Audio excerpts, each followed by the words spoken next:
Humni bilisummaa Oromoo Waboon zoonii kibba bahaa ona laga hidhaatti Waboon zoonii lixa Oromiyaa ona laalloo Assaabiitti tarkaanfii ilaalessaa diina irratti fudhateen injifannoo argachuu beeksise. Dhaabbanni mirga dhala namaa addunyaa irratti beekamaan Amnesty International gabaasa isaa bara 2026 baase keessatti haala mirga namoomaa Itiyoophiyaa bara 2025 keessa ture irratti yaaddoo cimaan akka jiru ibseera.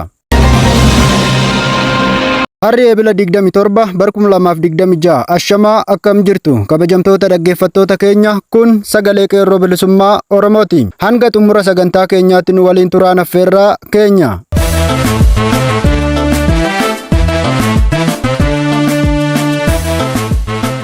Dhaabbanni mirga dhala namaa addunyaa irratti beekamaan Amnesty International gabaasa isaa bara 2026 baase keessatti haala mirga namoomaa Itiyoophiyaa bara 2025 keessa ture irratti yaaddoo cimaan akka jiru ibseera. Bal'ina oduutiif jaaltiikii sabaa waan qindeeffate qaba.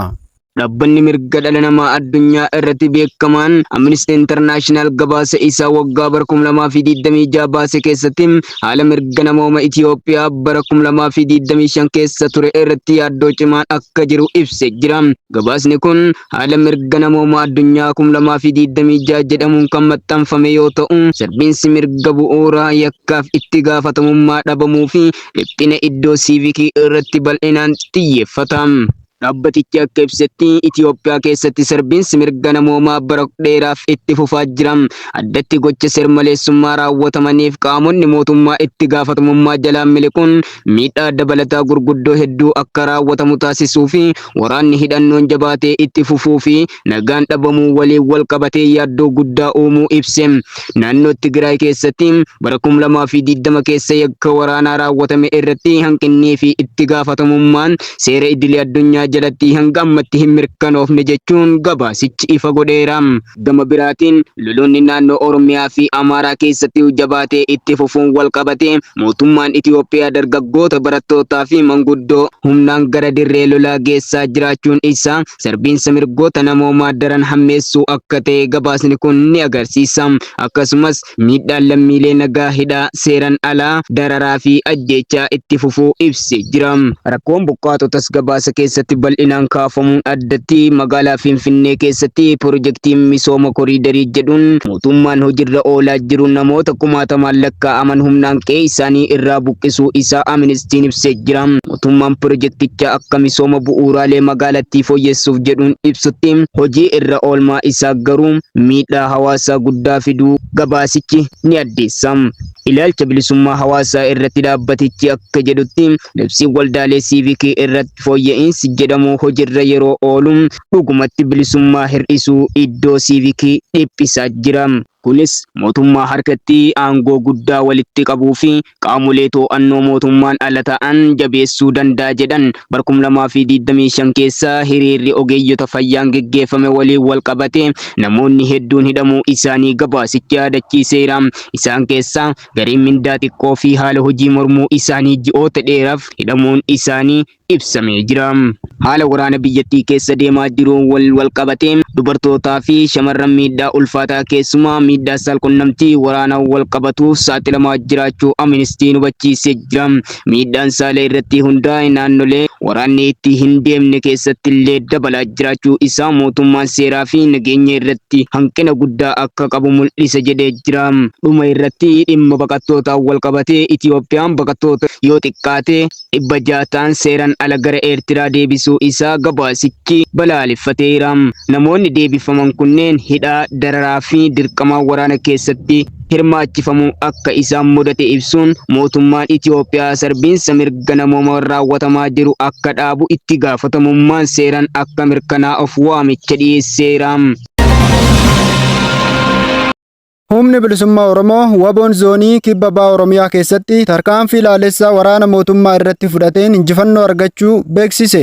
Akka gabaasni injifannoo Waboo zoonichaa irraa argame ibsutti tarkaanfiin kun eebila 23 bara 2026 godina Baalee Bahaa aanaa laga hidhaa ganda Qorbaa bakka addaa laga Waabee jedhamutti raawwatame.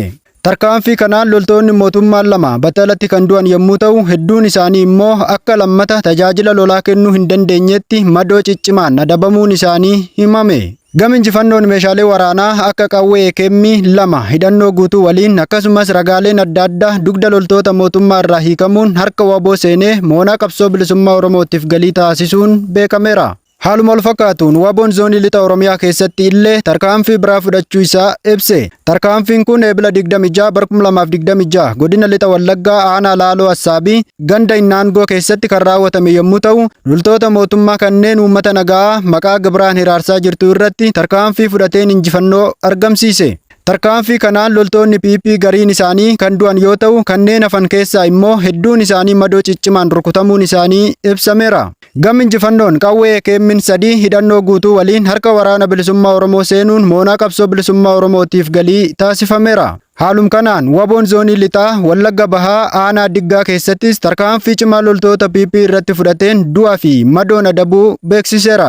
Akka odeeffannoon qondaalota waboo irraa argame ibsutti bakka addaa bishaan diimtuu jedhamutti ganama sa'aatii jalqabaa irraa eegalee gaggeeffame. Irree fi gaachanni saba Oromoo waboon tarkaanfii qindaa'aa fi karooraan deeggarame fudhachuun humna mootummaa irratti miidhaa cimaa geessisuu danda'eera. Gama kasaaraa diinaa ilaalchisee tarkaanfii kanaan loltoota mootummaa PP keessaa namoonni 4 battalumatti ajjeeffamuun isaanii fi hedduun ammoo madoo akka ta'an odeeffannoon arganne ni mul'isa. Dabalataanis loltoonni 4 booji'amanii harka waboo seenuun isaanii ibsameera. Akka hoogganni waboo zoonii lixaa beeksisetti booji'amtoonni kunneen mirgi isaanii guutuun kabajamuun kunuunsa barbaachisaa argachaa jiru.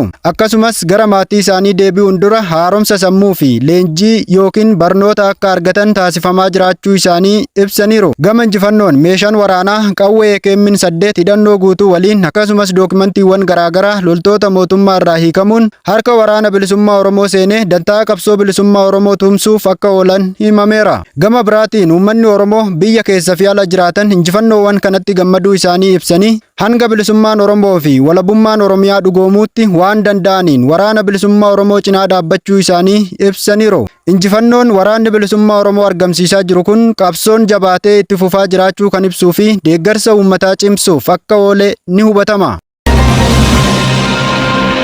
Kabajamtoota dhaggeeffattoota keenya oduun har'aaf qabnu kanuma waan nu dhaggeeffattaniif guddoo galatoomaa jechaa hanga qophii birootiin walitti deebinutti turtii gaarii qabaadhaa.